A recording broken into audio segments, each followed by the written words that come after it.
Entonces nosotros, aplicando la terapia multimodal de Lazarus,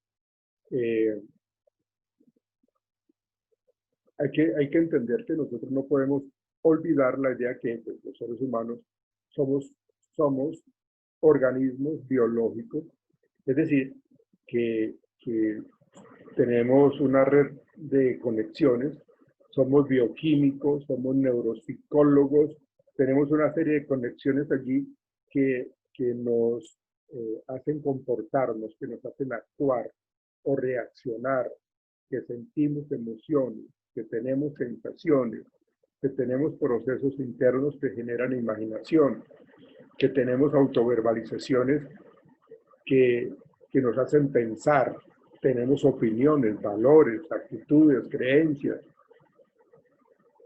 pero y que a la vez interactuamos con personas, ¿sí? Entonces, aquí lo importante es cómo nosotros, bajo el concepto de la terapia, hay que entender de que muchas veces a la consulta no siempre nos va a llegar una persona con estados depresivos simplemente, sino también nos puede llegar con personas por intoxicación por drogas, con lesión cerebral o problemas genéticos. Entonces todo eso hay que involucrarlo en el proceso para encaminar la terapia de otra manera, ¿sí? Por eso se habla de la terapia multimodal, porque pues hay que acuñar todo este tipo de conceptos y apoyarnos pues en la parte neurológica, en la parte psiquiátrica pues, o en un médico, porque no debemos asumir absolutamente todo, sino que nos apoyemos en otras personas, en otros profesionales, para que en última sea como beneficioso para la persona que consulta. Entonces, en lo que nosotros tenemos que centrarnos como psicoterapeutas es plantearnos las preguntas que toquen cada uno de esas 7 modalidades, ¿no? La conducta, el afecto. Entonces, tenemos que indagar, bueno, ¿qué es lo que usted está haciendo para que usted contribuya para su felicidad? ¿Qué es lo que hace usted que hace para de pronto sentirse triste? ¿Sí? ¿Usted por qué tomó esa decisión? Pues, mire que le perjudicó. ¿Cuáles fueron sus acciones de defensa? ¿O qué fue lo que usted hizo? ¿Cuáles fueron sus conductas desadaptativas? ¿Qué debería usted hacer en esta situación? ¿O qué hizo usted? Hacemos una serie de preguntas que nos está evaluando con respecto a la acción que constantemente o habitualmente está dando la persona. Lo otro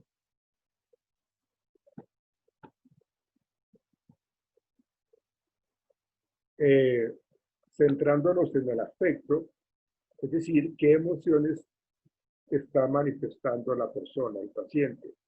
¿Cómo lo vemos en consultas? Llorando, en silencio todo el tiempo, deprimido, o por el contrario, está totalmente enojado, enfadado, o una combinación de diferentes emociones negativas, ¿sí? Y entonces, lógicamente, tenemos que indagar, pero cuéntame usted por qué se siente de esa manera. ¿Qué es lo que lo está haciendo sentir así? ¿Sí? Y cuando usted se siente así, cuando está así enojado, cuando usted está triste, deprimido, cuando está ansioso, ¿usted qué hace? ¿Cómo responde? Y yo muy juiciosamente, como terapeuta, pues tengo que estar prestando atención y escribiendo, tomando notas, ¿sí?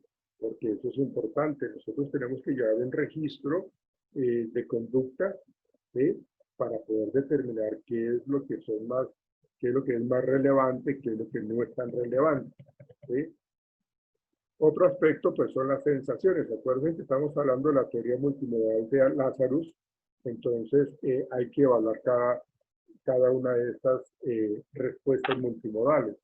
Entonces, en las sensaciones se queja usted de alguna otra manera, es decir, el dolor es crónico, usted tiene escalofríos, temblores, tiene como hormigueo en el cuerpo, ¿qué es lo que siente en el cuerpo? Usted termina vomitando, qué sensaciones negativas tiene. pero también voy a preguntar qué sensaciones positivas puede tener. Dígame usted cómo se sintió cuando usted hizo esto, cuál es la vivencia que usted tuvo, ¿sí? ¿Qué emociones están asociadas a esas sensaciones corporales? ¿Cuáles son buenas y cuáles fueron malas? ¿Sí? Estamos indagando sensaciones. Como cuarto aspecto de la teoría multimodal, pues está la imaginación. ¿Qué fantasías o imágenes se muestran en la mente del paciente de una manera predominante? ¿Sí? Y eso nos dice mucho de cuáles son sus esquemas de pensamiento. Estas imágenes son positivas, o esas imágenes es que el hombre te ve en una entrevista y está fracasado. Son imágenes positivas o negativas. ¿Sí? ¿Qué nos ayuda? Pues de que esto nos ayuda a representar un poco el autoconcepto del paciente, a entender un poco el autoconcepto. De hecho, yo le puedo preguntar, bueno, hábleme un poco de usted. ¿Cuál es su autoconcepto? ¿Ve? Entonces ahí la persona va a tener facilidad para expresar o no. ¿Sí? Entonces la idea es como hacerle como esa retroalimentación, esa biorretroalimentación para que él reconozca lo que está viviendo y cuál es ese tipo de pensamientos catastróficos que tiene o cuáles son esos pensamientos que de pronto le generan pesadillas. ¿Ve? ¿Cómo está utilizando la imaginación? Lógicamente eso pues ayuda mucho para entender cuál podría ser el proceso terapéutico más efectivo con el paciente. Pero por lo general es reestructuración cognitiva, por lo general es modificación de pensamientos, trabajar autoestima, trabajar adquisición de habilidades, de destrezas para solucionar problemas, porque todo esto nos ayuda a identificar en qué está, cuáles son las falencias que tiene la persona en un momento determinado o en varios momentos determinados. En la cognición, pues ya sabemos de que la cognición son los pensamientos, las interpretaciones. Entonces las preguntas son, ¿cuáles son sus principales actitudes, creencias, valores, opiniones? Dígamelas, exprésenmelas. ¿Sí?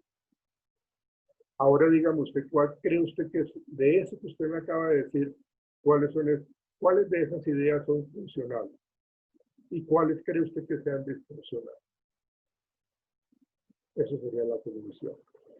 Luego siguen las relaciones interpersonales, en donde tenemos que evaluar quiénes son las personas más importantes en su vida.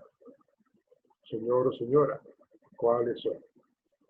¿Qué tanto usted se integra con ellos? ¿Qué tanto usted se distancia con ellos? ¿Qué espera usted de ellos? ¿Ellos qué esperan de usted? ¿Estas relaciones son buenas para usted o no son buenas para usted? ¿Usted qué piensa? ¿Sí? ¿Usted cree que esto es perjudicial para su salud mental y emocional?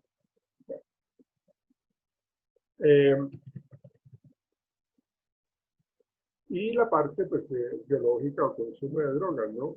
¿Está el paciente sano físicamente o necesita algún tipo de medicamento? Pues en la medida que una persona esté tomando un medicamento psiquiátrico, seguramente va a estar aletargado, va a estar alterado en la parte cognitiva, en la parte atencional.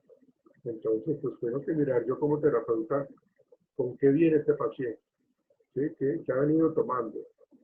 Que hace que de pronto sea una persona que puede funcionar muy positivamente en consulta o no. Entonces tengo que evaluar la parte biológica por el consumo de medicamentos o inclusive por el consumo de drogas alucinógenas. ¿Sí? Entonces, usted tiene quejas médicas, miremos un poco la historia clínica del paciente, entonces nos remitimos a lo que está allí en la historia clínica del paciente. Usted consume algún tipo de sustancias, cada cuánto la consume, por qué la consume, hace cuánto la consume, ¿sí? Usted genera algún tipo de ejercicio físico, lo hace o no, ¿sí? ¿Qué tipo de dieta tiene? Entonces es como entender de que muchas veces el organismo se altera y se afecta en lo orgánico, en lo físico, y eso le reafirma mucho más los pensamientos automáticos negativos del paciente.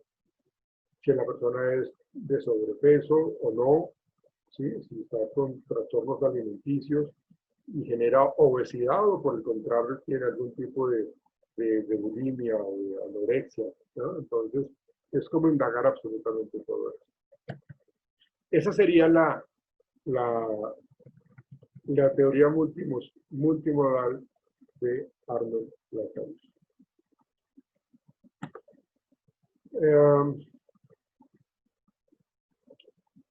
Y por último, pues esta es una teoría que todas estas anteriores que hemos visto son muy importantes, pero en especial esta de Albert Bandura, porque pues, nos habla de esta teoría del aprendizaje social, que ustedes seguramente ya la conocen, ¿sí? Pero hay que entenderla desde lo que nos implica el aprendizaje por observación, lo que nos implica el aprendizaje vicario, lo que nos implica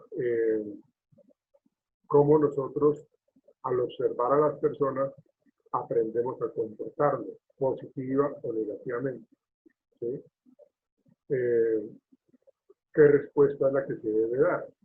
Resulta que yo tengo un modelo de comportamiento y ese modelo de comportamiento es significativo. Entonces yo voy a querer comportarme como mi modelo. Pero si ese modelo para mí no es interesante, no significa nada, pues entonces no le voy a parar bolas. No le voy a prestar atención. Entonces, la teoría del aprendizaje social de Albert Bandura, ¿sí? Pues empieza a hablar de su teoría empleando pues como el estudio desde una temprana edad, ¿no? Entonces, ahí se generan varios experimentos de cómo ciertos modelos de comportamiento actúan de una manera agresiva y los niños que imitan, que observan, terminan imitando ese tipo de conducta, ¿sí?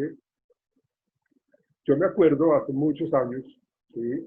Cuando este señor Faustino Asprilla, este jugador de fútbol, estuvo en el Parma, Italia, en el Newcastle. Este señor pues, le fue muy bien, supremamente bien en el fútbol. Su capacidad con el balón es supremamente magnífica, ¿no? Y entonces él es un modelo de comportamiento, ¿sí? Mucha gente seguía esos modelos de comportamiento. Y yo me acuerdo que una propaganda en donde él salía con Pepsi Cola en una propaganda en donde él estaba echando una moneda en un dispensador de gaseosas. Entonces él lo que hizo fue echar la monedita y como no le salía la gaseosa, entonces cogió a patadas el dispensador. Esa propaganda no duró mucho, precisamente por eso, porque eres un modelo de comportamiento, porque eres una figura importante para los niños, para los adolescentes, ¿sí? Entonces, cuando sacaron esa propaganda, pues le llegaron críticas y no duró sino como 2 días esa propaganda. No sé si ustedes la vieron, pero es eso, de cómo nosotros aprendemos por lo observado, ¿sí? Nosotros entendemos de que hay modelos influyentes, como son nuestros padres, los personajes de la televisión, amigos representativos, profesores, una gran cantidad de personajes que en últimas se muestran como personas de éxito, se muestran como personas que han cumplido con muchos objetivos de su vida. Entonces yo digo, pero chévere ser como ellos, ¿no? Chévere, entonces, pues tener plata como Faustino Asprilla, y mire cómo es todo ese reconocimiento social, mire cómo él entonces ha logrado muchas cosas. Entonces, esos modelos proporcionan ejemplos de comportamiento para observar e imitar, ¿sí? Entonces, en la medida que yo me identifique con un modelo de comportamiento, pues seguramente voy a actuar muy similar a lo que él hace. Entonces, los niños prestan atención a personas, a modelos, y codifican su comportamiento. Y este proceso interno que tenemos nosotros, pues se guarda y posteriormente se suele reproducir más adelante. ¿Sí? Pero ¿cuál es esa? Bueno, aquí hay algo que se llama, y es como el aprendizaje vicario, en donde explica de que eh, si yo observo a alguien que tiene una conducta, dependiendo de la consecuencia que tuvo esa conducta para este personaje que le estoy observando, entonces en la medida que yo observo y veo que le va bien, entonces yo lo voy a replicar. El aprendizaje vicario nos dice a nosotros que yo aprendo de los éxitos y los fracasos de los demás. En esa consecuencia, lo más probable es de que yo repita esas conductas cuando yo veo que le va bien, porque es lo que me enseñaron. ¿Sí? Entonces, eh, ¿cómo los niños aprenden a fumar porque ven a los padres fumar? ¿Cómo los niños aprenden a ser agresivos porque ven a los padres ser agresivos? Acuérdense en la historia del niño que les comenté de que vivían en un hacinamiento, cuando estábamos empezando a hablar de lo sistémico. Cómo el niño aprendió a expresar mediante la agresión. ¿Sí? Entonces, el niño va a imitar el comportamiento de su modelo y las consecuencias gratificantes que tenga el modelo. ¿Sí? Entonces, como son consecuencias gratificantes, muy probablemente el niño siga realizando dicho comportamiento. ¿Sí? ¿Mm? Entonces, todo eso lleva a que la persona, o el niño en este caso, pues guarde esa información, porque quiere que más adelante ese comportamiento que emita sea también reforzado. ¿Sí? O reforzado, o si se presenta entonces algo negativo, pues será entonces castigado. ¿Sí? Entonces, por eso se dice que una persona aprende observando las consecuencias del comportamiento de otra persona, es decir, de los modelos. ¿Sí? Entonces, un ejemplo, por ejemplo, la hermana está observando, la hermana pequeña está observando a la hermana mayor eh, y sabe que puede estar siendo recompensada por un comportamiento particular. Entonces, por ejemplo, está terminando sus tareas, está juiciosa, entonces llega el papá y le da un abrazo. ¿Sí? O la mamá llega y le dice, mira, amor, te traje esto, o sea, mira, vamos y vemos esta película, ahora porque quiero felicitarte porque estás juiciosa en tu estudio.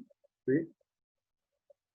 A eso se le conoce como refuerzo vicario, porque aprendemos de los éxitos y los fracasos de los demás. Entonces, ese aprendizaje observacional es muy necesario y de hecho, pues se aprende muchísimo por medio de los ojos. Aunque hay unos procesos cognitivos, ¿sí? Eh, las cosas en últimas van a suceder porque yo veo, yo veo cómo, yo veo cómo la gente se siente bien con lo que ha estado haciendo. Entonces yo lo voy a seguir haciendo. Lo seguiré haciendo y lo seguiré haciendo hasta cuando el modelo que yo tenga está recibiendo o empieza a recibir castigos. Porque si ya recibe castigos, pues simplemente no le voy a prestar atención. Hay 4 aspectos importantes en los procesos planteados por Bandura en esta cuestión del aprendizaje por observación.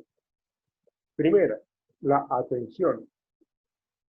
Él decía, Bandura decía de que para aprender nosotros necesitamos prestar atención. Pero ¿por qué terminamos nosotros prestando atención? Pues porque el modelo que estamos viendo nos llama la atención, nos impacta positivamente. ¿Sí? Y entonces, ahí en ese sentido, no nos vamos a distraer. ¿Sí? El aprendizaje no va a ser negativo allí, porque nosotros queremos prestar la atención a ese modelo. Entonces, por eso se dice que dentro de estos 4 procesos mediadores está como inicialmente la atención. Necesitamos prestar atención. Si el modelo es interesante o posee un enfoque novedoso o si nos llama mucho la atención, vamos a prestar atención. Y en la medida que prestemos atención, los procesos de aprendizaje se van a interiorizar mucho más fácil. ¿Sí? porque no nos estamos centrando en ninguna otra cosa. O sea, no nos quita nada ni nadie nos va a quitar los ojos de encima de lo que yo estoy observando. Entonces, luego de la atención, estamos hablando de la retención. Y es la capacidad que tengo yo para guardar información de lo que yo observé anteriormente. ¿Sí? Entonces, eso hace parte del proceso de aprendizaje. Yo vi cómo le fue a esta persona, le fue bien, regular o mal. Si le fue bien, entonces yo más adelante pues, guardo esa información y seguramente más adelante la voy a reproducir nuevamente. ¿Sí? Entonces la retención puede verse afectada a veces por algunos factores como que nosotros no podamos prestar atención porque hay otras cosas que son, digamos, en este momento más relevantes. ¿Sí? Pero la capacidad de extraer información más adelante y de actuar sobre ella es vital para el aprendizaje observacional. Yo guardé la información, yo retuve toda esa información, pero ahorita no la puedo utilizar porque estoy ocupado haciendo otras cosas. ¿Sí? Acuérdense que la primera es prestar atención constantemente y atentamente. La segunda es, cuando yo ya atendí eso que yo estaba observando, pues entonces, como no lo puedo reproducir ahorita, entonces yo retengo esa información, la guardo, importante para ese aprendizaje observacional. Una vez yo la guardo, yo la puedo reproducir. ¿Sí? Y reproducir, pues lógicamente es, luego de haber prestado atención, luego de haber retenido la información, es el momento de realizar el comportamiento que yo observé anteriormente. ¿Sí? Entonces, si yo vi que Juanito quiso conquistar a una mujer y entonces fue muy especial con ella, le llevó un ramo de rosas, le llevó una chocolatina, fue muy especial con ella, fue cariñoso con ella. Yo observé eso porque ese modelo me llama mucho la atención, yo observé lo que hizo y yo observé su consecuencia porque la señorita que recibió el ramo de rosas eh, cayó rendida a sus pies. ¿Sí? Y al y al terminar así, al terminar rendida a sus pies, pues entonces lógicamente eh, eso hace que yo quiera reproducir esa actividad más adelante. Entonces, ya la voy a reproducir porque es que resulta que el señor, la señorita se le lanzó, le dio un abrazo, le dio un beso y bueno, empezaron una relación muy bonita. Entonces, eso que él hizo estuvo positivo. Entonces yo voy a replicar esa conducta nuevamente cuando yo considere. Yo quiero hacer eso que hizo él. Yo quiero repetir eso. Entonces voy a hacerlo adecuadamente. ¿Sí? Por el contrario, si yo vi que hizo unas cosas supremamente como bruscas, como, perdóneme la expresión, guache, como grosero, y la señorita le sienta que cachetada, ¿sí? O lo ignora, le da la espalda, entonces yo eh, yo simplemente lo que voy a hacer es no seguir ese patrón de comportamiento. ¿Sí? Entonces no lo voy a reproducir porque no, o sea, eh, yo lo voy a reproducir siempre y cuando para mí me genere satisfacción. ¿Sí? Y como yo lo estoy ya reproduciendo, entonces finalmente entra a formar parte de este proceso de aprendizaje por observación, la parte motivacional. ¿Sí? Entonces dice que para que el aprendizaje observacional sea exitoso, es necesario estar motivado para imitar el comportamiento que ha sido modelado. ¿Sí? O sea, ¿qué me motiva a hacer eso? Pues el refuerzo o el castigo. ¿Sí?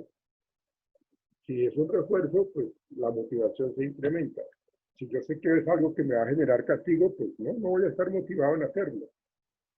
Entonces, esa situación nos ayuda a entender de que la teoría del aprendizaje social se utiliza mucho para comprender la agresión, para entender la violencia, para manejar un poco los contextos educativos, la violencia familiar que se presenta, cómo los niños aprenden este tipo de cosas, cómo está eso vinculándose a la televisión y a las películas, qué es lo que los niños pueden ver, cuáles son los comportamientos realmente funcionales, ¿ven? Y pues lógicamente pues todo eso se pretende para que haya un cambio en los comportamientos indeseables por deseables y facilitar el cambio social. ¿Y qué decir del ámbito educativo, no? El ámbito educativo es supremamente importante y eso termina generando en el aula de clase como un sitio en donde o alentamos a los niños, les desarrollamos autoeficacia, les generamos aprendizaje o también les podemos estar generando todo lo negativo.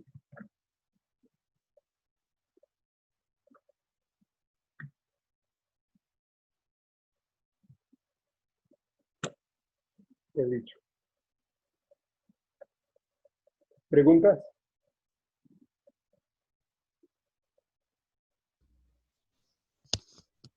No, señor.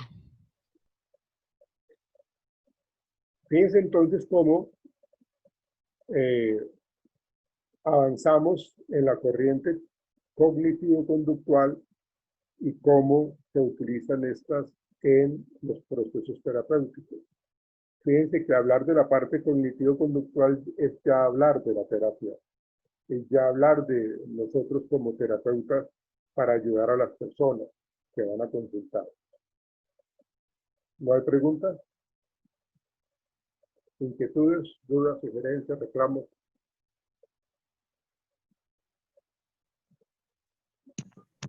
Señor profesor, entendió. Bueno. Por favor, activen sus cámaras. David Morales, quiero pedir el favor de que converse con Iván con base en lo que hablamos al inicio. Él no había llegado. Entonces, para que hables con él, con Iván, y le digas lo que te comenté con respecto a lo de las prácticas y cómo Orlando me dijo que es lo que se podía hacer. Entonces, para que lo converses con él y ustedes tomen la decisión. ¿Listo, David? Listo, profe. Profesor, una pregunta. Usted Juan. nos informó de que va a dejar un trabajo para el domingo. En la noche, al fin, ¿no va a dejar habilitado o ya está habilitado? El del mapa conceptual, que ahí está ya en la plataforma. Ah, listo. Muchas gracias, profesor. Sí. Y recuerden algo, o sea, yo hoy voy a dejarles algunas cosas que son muy importantes para terminar el módulo, que tienen que ver con digamos, cómo se estableció la psicología aquí en Colombia, cómo se institucionalizó la psicología aquí en Colombia. Entonces, esos temas yo quiero que ustedes lo investiguen para el martes y para el miércoles. Entonces, yo voy a escoger algunas personas para que me trabajen eso. Cómo se están manejando las problemáticas actuales desde la psicología aquí en Colombia. ¿Sí? Y cómo es, digamos, lo que yo les decía al principio, cómo está el humanismo, el psicoanálisis, la conductual, el cognitivo conductual aquí en Colombia. ¿Qué sabemos nosotros? ¿Cómo es el estudio del arte de cada una de estas corrientes en Colombia? Que eso es lo que nos queda pendiente. Y por último, pues esta cuestión de mi elección y mi rol como psicólogo. ¿Cuál es la corriente por la cual yo quiero irme? ¿Cuál es mi elección? ¿Y cuál es mi rol como psicólogo? ¿Cómo yo quiero verme como terapeuta? ¿Cómo yo quiero verme como psicólogo organizacional? Como lo dice David, ¿cómo yo quiero verme como psicólogo educativo? ¿Sí? O cómo yo quiero verme como psicólogo jurídico. ¿Ven? ¿Cuál es mi elección y mi rol? Entonces yo les voy a mandar una carpeta en donde les estoy diciendo a ciertas personas, trabajen en esto, a otras personas trabajen en esto, y todas me trabajan con respecto a mi elección. Ustedes fácilmente pueden decir, no, yo voy a trabajar absolutamente todas, yo voy a ser ecléptico, voy a utilizar de todo un poquito, ¿sí? Y su rol. Eso lo van a encontrar hoy en la plataforma. ¿Listo?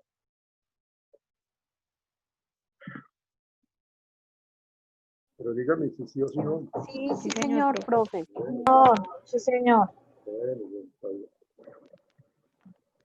Voy a conectar la profe. Hola, Angie. Profe, es que no, yo tuve una parte en que el internet como que me falló y no pude escuchar algunas cosas de la clase. Su merced está colocando ahorita los videos en la plataforma, es que solo vi hasta el 12. Sí, claro, esto que acabamos de hablar nosotros, eso queda en los videos, se sube a la plataforma, claro que sí, eso tú lo puedes ver. Bueno, sí, porque hubo una ¿Listo? partecita en la que no pude escuchar algo y después me gusta Claro, escuchar la clase completa. listo. No te preocupes que la vas a encontrar en la plataforma, absolutamente todo. Bueno, profe, muchas gracias. Bueno, entonces activemos cámaras, por favor, señoritas, caballeros. Juan Camilo, Paisuli, Luz Neri, Laura, María Camila.